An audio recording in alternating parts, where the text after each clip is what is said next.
আসসালামু আলাইকুম ভাই। ভাই, আমারটা সমস্যা হয়েছে। আমার দালালে বলছে আপনার ওর সাথে কন্টাক্ট হয় আপনার ফেব্রুয়ারি মাসের 3 তারিখে। আমার সাথে কথা হয়েছে যে একটা হোটেলের ড্রাইভিং ভিসা আছে, 400 টাকা তোমার স্যালারি দিও, $400, 100 টাকা খানা, আর থাকা হইতেছে কোম্পানির। যে তোমার সময় নিলাম আমি, এজেন্সি নিতেছে 15 দিন। এটা হচ্ছে গত ফেব্রুয়ারির 3 তারিখে এটা কথা ওর সাথে যে তোমার 15 দিন এজেন্সির সময় নেবে, আমি সর্বোচ্চ 1 মাসের মধ্যে তোমার মালদ্বীপ নিয়ে আসবো সবকিছু কইরা গেল। যাওয়ার পরে এর সাথে কন্ট্যাক্ট করলাম, আমার কত 3,40,000, 3,40,000। এর মধ্যে তুমি 70,000 টাকা এখন দিবা, আর বাদ বাকিগুলা ভিসা বাড়াবো, তোমার বিমানের টিকিট করে ফ্লাইট করবো, তারপরে তুমি সবগুলা টাকা দেবা গেল। এটা আসলে আমাদের কাছাকাছি আসছিল আসছে, মানে আর কি কাছাকাছি লোকই, ওরকম কাছাকাছি তা না, শুধু মানে এমনি ভাবে পরিচিত হয়েছে। তারপর আমরা কি করলাম, প্রথমে পাসপোর্ট জমা দিলাম, পাসপোর্টের ফটোকপি আর অন্যান্য যেগুলো কাগজপত্র লাগে দেওয়ার সাথে 70,000 টাকার বিকাশে দিলাম। দেওয়ার পর এই সবকিছু কয়েকদিন গেল, যাওয়ার পরে বলতেছে যে আবার টাকা দাও।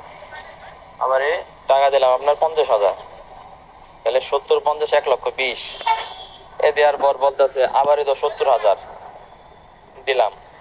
এর সাথে কিছু কথা বিনিময় বা কাটাকাটি হয়েছে যে ভাই তোমার কথা ছিল তুমি 70,000 নিবা, নেওয়ার পর তোমার ভিসা বাড়াবো, তারপরে তুমি বাদ বাকিগুলো টাকা চাবেন, টাকা চাইতেছো কি রে? ভাই তোমরা যদি বিশ্বাস করে তাহলে আমার দাও, না হলে না দাও, কোনো এর মধ্যে কোনো ডকুমেন্ট নাই, কোনো কিছুই নাই ভাই। টাকাগুলা দিলাম, মোট গেল আমার তাহলে 70, 50, 1,20,000, আর দিলাম 70, 1,90,000। তারপরে কইলাম যে আর একটা টাকা দিম না, তুমি ভিসা বাড়াবো, তারপরে তোমার টাকা দিম।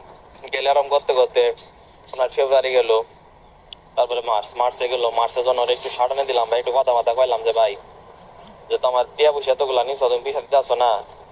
বলে যে ভাই আমি যে এজেন্সি বা আমি যে লোকের কাছে আমি টাকা দিছি, এই লোকটা গেছে দুবাই, দুবাই গেছে আর বইরে নিয়ে চিকিৎসা করবার, দুবাই থেকে এলে অনলাইন করবো। যে আজকে তুমি রাত্রেবেলা 1 লক্ষ না, এর মাঝে একটা হয়েছে যে আরো দিলাম 15,000 টাকা, 15,000 টাকা দিলাম, তাহলে গেল আমার আপনার 2,05,000 টাকা গেল। তারপরে এর সাথে কথা কাটাকাটি, কিছুদিন পর ফোন দিলাম যে ভাই এতগুলো টাকা নিছ, তুমি ভিসা অনলাইন করে দাও না, তাহলে আমি কি করবো? তুমি কে বসে তাহলে ভিসা দাও। আমি কইলো ভাই যে লোকটা আমার আইছে, দুবাই থেকে আইছে, তুমি আজকে টাকা আমার 1,00,000 টাকা,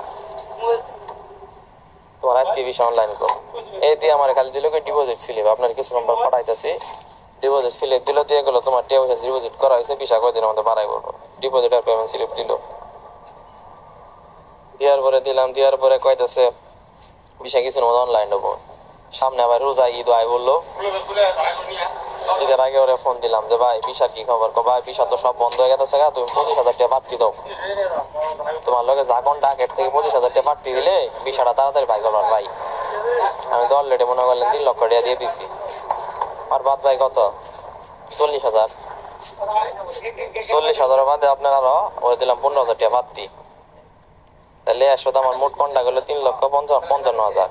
এর বাবদ আরো মাদার সুতে আমার 15,000 টাকা এক্সট্রা খরচ নিছে ঈদের আগে, ঈদের একদিন আগে ভাই। ওই দিন কোন ভাই এত রেটে ওরা কি দেয় কেটা?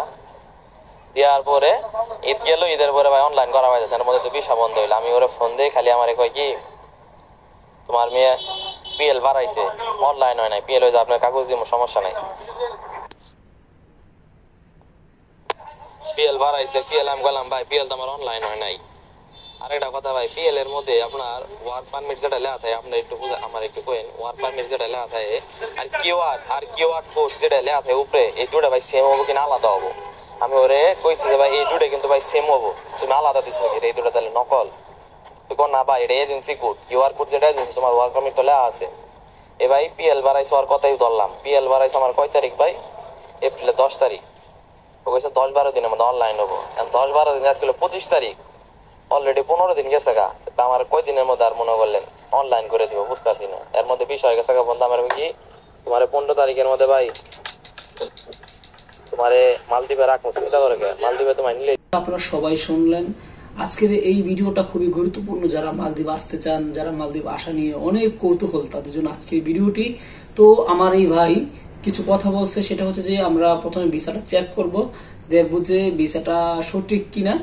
আমরা যে কাজটা করব, আমরা সরাসরি এখন এই ফিল্ডটা চেক করব যে ফিল্ডটা আসলে কি অরিজিনাল না নকল।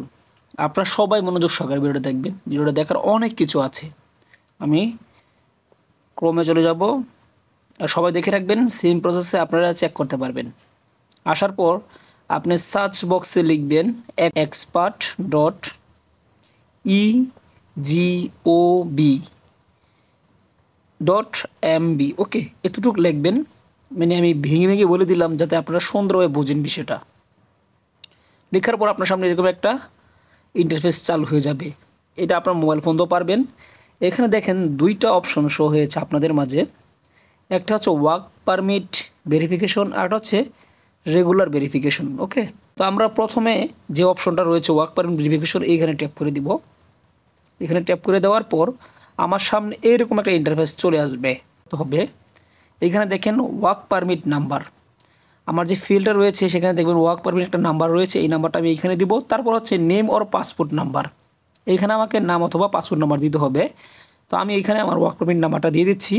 তো আমি এখানে দিব WPW582987। একটু মনোযোগ সহকারে মিলিয়ে নেবেন, না হলে কিন্তু আসবে না, একটু ভুল হলেও আসবে না। আমি এই জায়গাতে পাসপোর্ট নাম্বারটা দিয়ে দিচ্ছি। ওকে, A0399A03992144। আমি দেওয়ার পর এখন এই জায়গাতে নিচে দেখেন একটা অপশন রয়েছে, ঠিক এই জায়গাতে ট্যাপ করে দিব।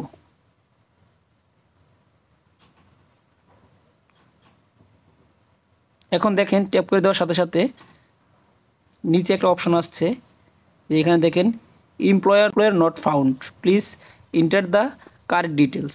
ফিল্ডটা দিয়েছে, এই ফিল্ডটা হচ্ছে সম্পূর্ণ হাতে এডিট করা, মানে এটা কম্পিউটারের মাধ্যমে এডিট করে নিয়েছে। এটা আপনিও পারবেন, পিডিএফ ফাইল যখন আপনি ওয়ার্ডে কনভার্ট করবেন তখন সব কিছু আপনি কী করতে পারবেন, এডিট করতে পারবেন। ওকে, তো এরকমভাবে এডিট করে এটা কাছে দিছে, যে বাইককে বোকা বানানো হয়েছে এটা দিয়ে। তো আমার কথা হচ্ছে দেখেন সবাই সতর্ক থাকবেন। আর সবাইকে একটা কথা বলি, আপনারা মানে অগ্রিম এরকম টাকা পয়সা দিয়ে কেউ ধরা খাবেন না, ঠিক আছে? আপনারা একটু জেনে শুনে টাকা দিবেন, বুঝে শুনে টাকা দিবেন। সবাই ভালো থাকবেন, সুস্থ থাকবেন, খোদা হাফেজ।